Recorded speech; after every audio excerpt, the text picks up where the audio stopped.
Happy Monday, everybody. I hope you had a great weekend. Today is April 11th, 2022, and this, of course, is your Monday market update. Let's jump right in, review last week, and get the preview of this holiday-shortened week ahead of us. Monday, stocks ground higher on an early bump from Twitter and Elon Musk's disclosure that he now owns a bit over 9% of the company. A lot of talk about this, and almost every analyst that covers Twitter lined up to say, yes, he's a genius, but Twitter is not a valuable asset. Are they wrong? By Tuesday, he was on the board. Will it go private at the value of just over $40 billion? Musk could probably just buy the company. Now, more news on that today. We might touch on that at the end. Headlines were mostly about war crimes that are going on in Ukraine, a very sad development in our world. Negotiations are pretty much stalled. Economic news was not market moving and no Fed speakers. The S&P 500 was up 0.81%, Dow up 0.3%, and the NASDAQ up almost 2%. Oil did bounce another 4% plus, and bonds are still all almost inverted yields. As I mentioned, as Tuesday got started, we were back to Twitter at the board announcement that Elon Musk was made to keep them in the conversation. The single stock news was not enough to get the market to a positive start. Stocks did open little change, little progress on the ceasefire talks. Unfortunately, we got to get used to that. Economic numbers overseas and then in the U.S. continue to tell us what we know. Inflation has not even started the peaking process overall. Stocks moved higher until incoming Fed Vice Chair Brainerd, who has been the dove in the group, surprised everyone with some pretty hawkish comments. Overall, her tone was a bit more aggressive than the market seemed to be pricing in, and because of that, the stocks rolled over. The S&P 500 closed down 1.25%. Dow was the star, only down less than 1%. The NASDAQ was down 2.25%. As we know, the NASDAQ is almost always the biggest mover on the upside and the downside. A quick note, as the Fed surprises keep coming, for the Fed that has spent the past few years trying to become more transparent, for those of you that may recall, Alan Greenspan's day was as murky as CNBC watching the briefcase indicator.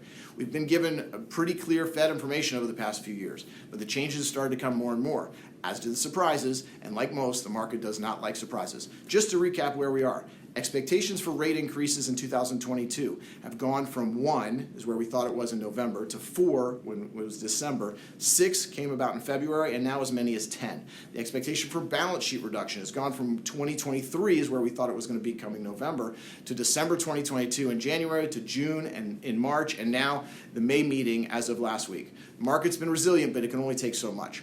The market extended its decline into Wednesday. Stocks gapped lower at the open as global bond yields kept going up. Stagflation conversation keeps coming up. We had economic numbers and Fed statements to add to the headwinds. The minutes from the Fed were the big news of the day. At least that's how everything was painted.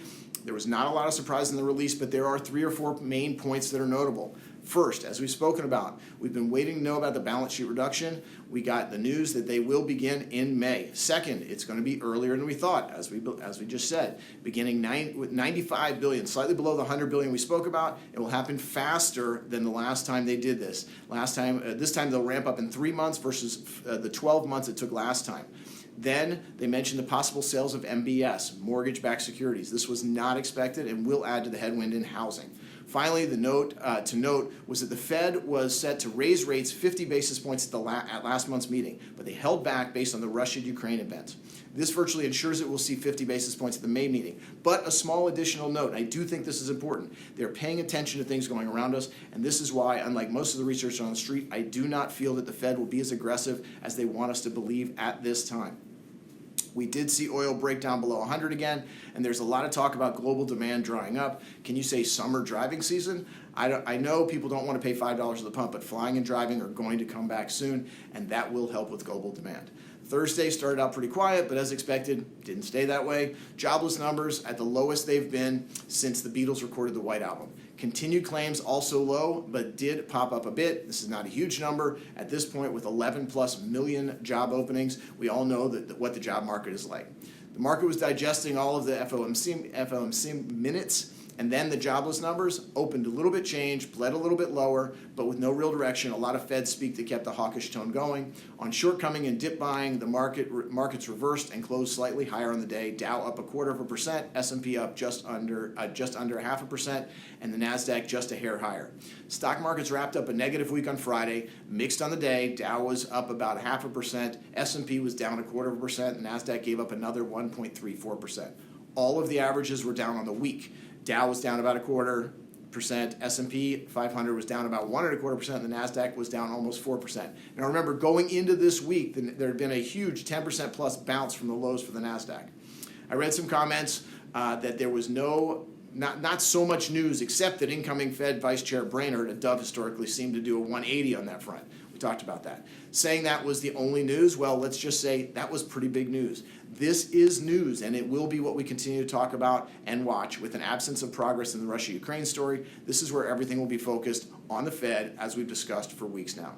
Oil prices did catch a bit of upside on Friday, up about 2%, back over 102. And as you hear me say all the time, it's about time to focus again on what we really need to focus on: earnings. Earnings starts this week with banks as usual. JP Morgan, Citi, Goldman, Morgan Stanley, and Wells Fargo, they'll all be reporting. This is going to be a huge tell on earnings for the coming quarters, the sentiment of the market, and even the pulse of the consumer to a large extent. The banks hold the money, and if the consumer spends the money, the banks know it, and we'll see how this plays out. As we watch this market action, what this market action is telling us, the jury is still out. But based on one translation of the bond data, goes along with what I mentioned a moment ago. The most recent bond market action could be interpreted as saying that the Fed will not be able to hike nearly as much as they're saying. We'll have to see how this plays out, and I'll keep you informed, but as I mentioned a moment ago, expectations have been on the move. In one direction, a shift to the other direction, it can really change the outlook. Looking ahead into this week, it will be a short week as Friday is Good Friday. We're going to be watching for CPI and PPI, both out this week. Tuesday for CPI, Wednesday for PPI, huge numbers. These have been running hot, and these are the first reports on inflation that include the Russian action in them. So watch out for big numbers, and a lot of commentary to talk about what those numbers mean. It'll be a roll call for Fed speakers. They're back at the mic. Remember, watch for what they say. They'll be testing the waters to see what this market thinks about what they've got in their minds. Bostic, Bowman, Waller, Evans, Mester, Barkin, and even Brainerd again. We'll also hear about retail sales, consumer sentiment, along with normal jobless numbers. Another busy week, as I mentioned before. If it is possible, please get any last-minute tax items done before Thursday. I'll have a Thursday video in place of the Friday video with some planning ideas. Next week will be Passover, so I'll try to get videos done, but I'm unsure if it'll work out. So if there's not a video on Monday, please forgive me. I'm going to try. Until then, please be in touch with any questions. Have a great week.